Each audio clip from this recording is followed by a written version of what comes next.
All right. Sorry about that, Jerry. We'll start again. Okay, so good afternoon and welcome to the meeting of the March 2022 meeting of the Finance Committee. And today it's being held by video conference. Hopefully next month we'll actually be live and in person, but time will tell. First up, I guess, Sarah, can you please just call the roll? I would be happy to do so, Mr. Chair. We have with us today at the Finance Committee meeting of the Dormitory Authority, our Finance Committee Chair, Jerry Romsky, Janice McKinney, our Board Chair, Al Carney, are with us. Also board members Joan Sullivan, John Johnson, John Gardner, Beryl Snyder, and Ken Evans.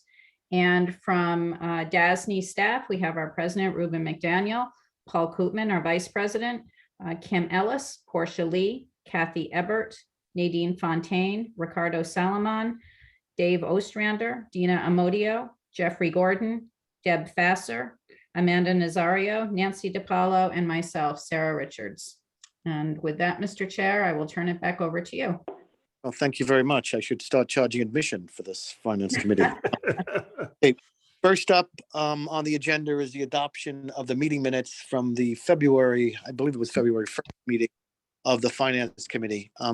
Finance Committee members have had a chance to review. Can I please get a motion to adopt those meeting minutes, or if anybody has any comments? No. No. I make a motion to accept the meeting minutes. Thank Janice McKinney. I second. Thank you, Janice. Thank you, Mr. Chair. All in favor, aye. Aye. Aye. Hearing none opposed, that motion has carried. So the meeting minutes are officially adopted. We're going to be required to perform an annual review and assessment of the Finance Committee charter. I think that the staff is, unless I'm mistaken, has not recommended any changes to the charter. I reviewed the charter. It seems perfectly fine with me. Unless anybody has any other comments or any concerns about the charter, members of the Finance Committee or any other members of the board, I'll ask for a motion to adopt those the Finance Committee charter. So moved, Mr. Chair. Thank you, Mr. Chair. Thank you very much. I'm all in favor, aye. So that Aye. motion, Aye. the Finance Committee charter is adopted for, I guess it's for 2022. Finance will be reviewing two resolutions today because the other matter, the new school that's on the agenda for tomorrow's full board meeting has already gone through a preliminary approval. So we will not be reviewing that. But first up on the agenda is the school district revenue bond financing program. And I believe Dave will be presenting that. Portia, am I right on that? My memory, I think. Dave? Mr. Chairman, I'm here. Thank you, Dave. Take it away. Sure. Good afternoon, everyone.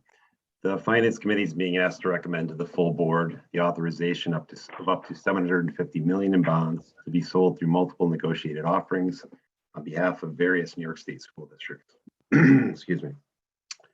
Proceeds from the authorization may be used to refinance the bond anticipation notes or bands of various New York State school districts, to finance new money projects on behalf of these districts, or to refund bonds issued by DASNY through the school district program. As in previous years, staff is requesting authorization to meet current demand from school districts for a new money and band refinancing pool that'll be closing in June, as well as to accommodate additional demand that could occur later in the year. In addition to the new money pool, we anticipate structuring a refunding pool later this year to provide interest rate savings for districts with bonds that are callable during 2022. As you may recall, school district participation in the DASNY pool is rate driven. When the school districts issue bonds, they can receive building aid reimbursement from the state in one of two ways. School districts can issue their own general obligation bonds, in which case they receive building aid based on the statewide average interest rate for the previous year. Or school districts can issue through DASNY, in which case they receive building aid based on their actual cost of borrowing. Since this reimbursement rate lags behind current interest rates, the general rule of thumb is that in a declining interest rate environment, more districts will issue on their own, and in a rising interest rate environment, we tend to see more districts come through the DASNY program. Over the last 5 years, our DASNY pools have ranged from 300 million to about 580 million. And based on some preliminary feedback from the financial advisors, we expect that this year's pool will fall right into that range. When you factor in the addition of the refunding pool later this year, that could total up to 125 million, depending on where interest rates go. We're asking the board to authorize up to 750 million. The structure and security features will remain the same as previous school district pools, which include semi-annual payments to be made pursuant to financing agreements backed by the full faith and credit general obligation bonds of the participating districts. A statutory intercept through the state controller of any state aid due to participating districts for debt service on DASNY bonds, as well as bond insurance if available and economically advantageous. That concludes my report, Mr. Chairman. Thank you. Are there any questions or concerns regarding this financing? Well, just one question, Mr. Chairman. $750 million, but the range that we have seen in the past doesn't exceed 550 million. So we're adding, in effect, $200 million to the not to exceed amount. And that's fine. I just would love to hear, David, why are we adding $200 million to a number that we believe will probably not exceed $550 million? Yeah, there's a couple of reasons, Al. One, interest rates have been rising in relation to the reimbursement rate from last year, which was at its all-time low. So given that scenario, we do expect to receive more interest than we have in the past few years from school districts. And number two being the refunding. That amount could be up to 150 million, but we wanted to make sure that we captured enough volume for both the new money and for the refunding. So Previously, 550 plus $150 million for the refunding gets us to 700 million, and the other 50 million could actually be, well, help me. What's the other? Get me there. The interest rate differences. Yeah, it won't be precise, Al. And the reason being, we just don't know at this point how many districts will participate. Got it. The largest pool we had was 580. So, if we got near that amount plus the refunding, we're right at 750. So. Dave, just remind us, and I remember this over the years that, and I always forgot whether it was a decreasing interest rate environment or a rising interest rate environment where these bonds were more attractive to the school districts. Just refresh our recollection on that, please. Sure. Yeah, it's a little confusing because it's actually in a rising interest rate environment.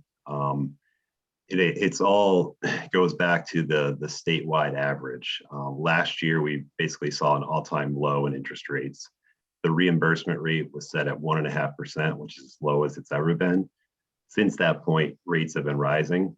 So if districts can't issue their own bonds and reimburse themselves at a rate that's lower than that 1.5%, then they're going to come to the DASNY program. And, there's other factors involved, so it's hard to say how many will actually get in the pool. But in general, that trend is going to drive districts to the pool. Got it. Okay. Thank you. And then do we then evaluate that like next year to know what the amount of that financing will be? Like it'll actually happen over the next month or so. Okay. I know we've been doing these for many years, right? I forget the exact amounts, but 20 years. Yep. Okay, so any other questions or concerns from either members of the finance committee or any of the other board members who happen to be on the call? No. None here, Mr. Chairman. Thank you Nope, very- none here. Thank you for the explanation, though. Thank you. Can I please get a motion to recommend approval at tomorrow's full board? So moved, sir. Thank you very Second. much. All in favor, aye. Aye. Aye. None opposed. So that motion. Next up is the Rockefeller University financing. And Dave, you're still on. So please take that one away. Thank you. Thank you. The Finance Committee is being asked to recommend to the full board a single approval transaction to authorize 2 series of tax exempt and or taxable fixed and or variable rate bonds in an amount not to exceed $90 million on behalf of the Rockefeller University. Proceeds will be used to refund all or a portion of DASNY's Rockefeller University 2012A and 2012B bonds. This will be a current refunding for savings, with both series of bonds callable at par on or after July 1st of this year. Assuming current market conditions, a total net present value savings in the range of $15.7 million or 20.2% of the refunded bonds is expected from this refunding. The outstanding obligations of the university have been assigned a rating of AA1 from Moody's and AA from S&P. And with these investment grade ratings, Rockefeller meets the requirements under DASNY's financing guidelines for the bonds to be issued as a general unsecured obligation of the university. The university is a frequent DASNY borrower, issuing nearly $1.5 billion in bonds over the last 49 years. The university is a world-renowned center for research and graduate education in the biomedical sciences, with revenues derived primarily from investment income, fundraising, and government grants and contracts.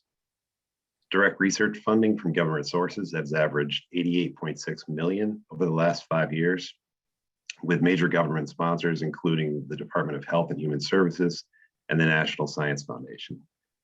The university continues to focus considerable effort on increasing private support for its research programs. And since 2017, private gift and grant revenue has averaged $20.6 million annually. Overall, the university's financial resource base has grown, mainly due to fundraising and a history of positive investment returns. And as of June 30th, 2021, the university reported total net assets of over $3 billion. Lastly, the university reported total cash and investments of $3.1 billion for fiscal year 21, which was an increase of $1.1 billion over 5 years. Mr. Chairman. No question, Mr. Chairman. This is an extraordinary client. We are fortunate to have them, to have Rockefeller in our client base. They generate cash in ways that are just almost incomprehensible. We are very lucky, and it's a pleasure to support this issuance. So, and anything we can save money, we'll be more than happy to assist them. So thank you. I'll look for a motion to recommend approval at tomorrow's full board. Thank you. Absolutely, Mr. Chairman. I recommend approval to recommend the recommendation of approval to tomorrow's full board. I have a second, and all in favor, aye. Aye. No opposed, so that motion carries. Last up, Portia will be providing an update on the Pitt sales tax financing, which we considered and recommended at last month's Finance Committee meeting. Portia, take it away. Thank you so much, Mr. Chairman. So I wanted to update the Finance Committee on the Pitt financing, which was authorized last month. As you know, the committee and the board considered the Pitt/sales tax authorization at the February meeting. This authorization was for an amount not to exceed $3 billion. We've been working on the financing and recently learned that DOB may wish to include additional project costs in this financing up to $200 million, which would bring this financing over the $3 billion not to exceed amount previously authorized. So just to be clear, this is an unusual situation. These costs are costs that ESD typically finances. This is coming up now, given that our deal will close before the end of the fiscal year at the end of the month. We've discussed this with Nixon and Bryant Rubino, bond counsel, on the transaction. Bond counsel believes, and they'll be at the meeting tomorrow to explain this, that we have sufficient authorization to accommodate this. As you'll recall, we received authorization in November for a Pitt/sales tax financing in an amount not to exceed $3 billion. We issued $2.5 billion in bonds in December. As such, we have unused capacity in this previous authorization to accommodate this situation. The way our legal documents are written, they authorize us to issue bonds at one or more times in one or more series for authorized purposes, and this provides us flexibility. This construct in our legal documents for PIT/sales tax is unique. Bond counsel will discuss their view at tomorrow's board meeting. And while there's no board action or finance committee action that's necessary, I wanted to keep you informed and bring this to you today for informational purposes. Thank you. Portia, will Chris and Sonny both present tomorrow? Yes, I will. So will Seth be there, or is he going to have Sonny do this? I know for sure that Sonny and Chris will be there. I'm not sure about Seth. Okay, all right. Is there any advanced writings or anything, Portia, that from them, or they're just going to talk? No, I think they're going to just walk you through their legal analysis Okay. and the, how they got comfortable. Not going to ask them for a writing, Portia, but would love to be able to talk to each of them or talk to them together, just to understand how they got to that comfort level. I think it's the appropriate answer. I'm not objecting to that. I just would love to be able to. Jerry's point, it would be great if they had written a memo, but they don't have to. And frankly, I don't want to have to pay for that. But it would be great to get a sense. What's that? That's a good point. We don't want to pay them, right? You're right. They've done the work already. There's no reason to pay them again to get for the generation of a memorandum. But Right. would love to. So they if go ahead. Sorry. I'm sorry. Go ahead. My apologies. No. If I mean, I used to do that for a living. It would be great to. They're going to give us their reasoning tomorrow, and that's terrific. I'm sure that they have passed between the two firms, points of view, which I would love to have a chance to look at without having to pay more money for it, just to see what they've done and to get a comfort level that the writings are such that they have passed between them enough information so that they got comfortable for reasons that I'd love to read about. But that's, I used to do that for a living. I don't anymore. So it may be that I'm just, being a pain in the ass. I apologize if I am. No. Perfectly reasonable. I guess I'd say two things. One is they have put together a memo for Nadine. And the other is, remember, at the end of the day, they have to issue their opinion with respect to this transaction with regard to due authorization, which I think is really where the rubber hits the road here. Okay. No, it's fine. I assume that they might have already done that, and then we went back and asked them whether they would extend their opinion to cover the headroom, the $500 million headroom that remained after budget sought our acquiescence, which I'm happy to give. It makes all the sense in the world. Just if there's anything out there that I might, Jerry's point, that I might read, I'd love to see it. Can I ask, Portia, we didn't get a chance to talk before the meeting, and I apologize for that. I was tied up. What was the opinion that they gave? I mean, or is that just, am I just holding everybody up? I don't want to do that. You're holding everybody up. I mean, come on. They've come to the conclusion that we are fully authorized to issue the additional amount of bonds without further board action or further committee action. Okay. Even though, Portia, we were given a tentative list of what that board action encompassed, that board action did not encompass what budget has now added to the mix. They're comfortable that even in the absence of that the authorization that we gave gets us to where we need to be. That's correct. Given the nature of the authorizations in our legal Okay. documents, they are comfortable, yes. Okay, That all right, we can cool. accommodate this without any further action by the board. Or the Are they going to be prepared tomorrow, Portia, to respond to the, the pedal to the metal sort of help get me there? Tell me why it's okay. I mean, again, we want to do this. I'm not suggesting that we don't want to do this. I just want to make sure that they are comfortable that the authorization which we gave previously will cover us adequately in the circumstance where some of the projects that are going to be presented were certainly not on the agenda when we. Absolutely. Okay, all right, good, outstanding. Seems like they have to be reading their authorizations a little bit more carefully in the future, but we'll worry about the Yeah, future. well, we'll I think we'll talk about that a bit, Jerry, going forward. Yes, I'm where you are on that, and I know you've been there on this, so it's just a Okay. question of making sure that we spend some time noodling this a bit more than we have in the past. Okay, Yeah, and I'm good. I'm comfortable, Portia. Thank you. Okay. Terrific. Thank you so much. Appreciate it. okay, guys.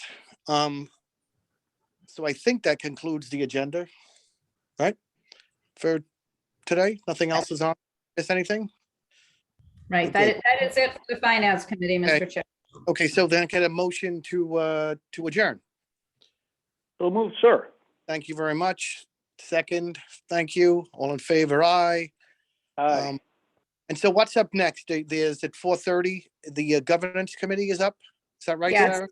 Yes, Okay. at 4:30, we have the DASNY Governance Committee meeting. Right. At 5, there, at 5 and 5:15, there are the subsidiary governance meetings for Atlantic and NGHP. They're all on the separate Zooms and we go off and then come back on, right? Okay, That's thank you. that's correct. Thank- Sorry. I to interrupt. note that John Johnson has dressed for the governance committee meeting. Yes. Try to dress for all DASNY meetings. Yeah. I've never noticed that he Gardner's might have shirt. been naked previously. Is that? He actually has on clothes for this meeting. Outstanding. Anyway, It's so still fine. cold up here. You've got to wear all the clothes you've got. What? I'll adjourn. Let's go. Let's stop the recording so we can talk about the weather in Watertown. How cold is it up there? I'm adjourning finance. So Sarah, you're shutting finance off? Yep, I am shutting finance off right now.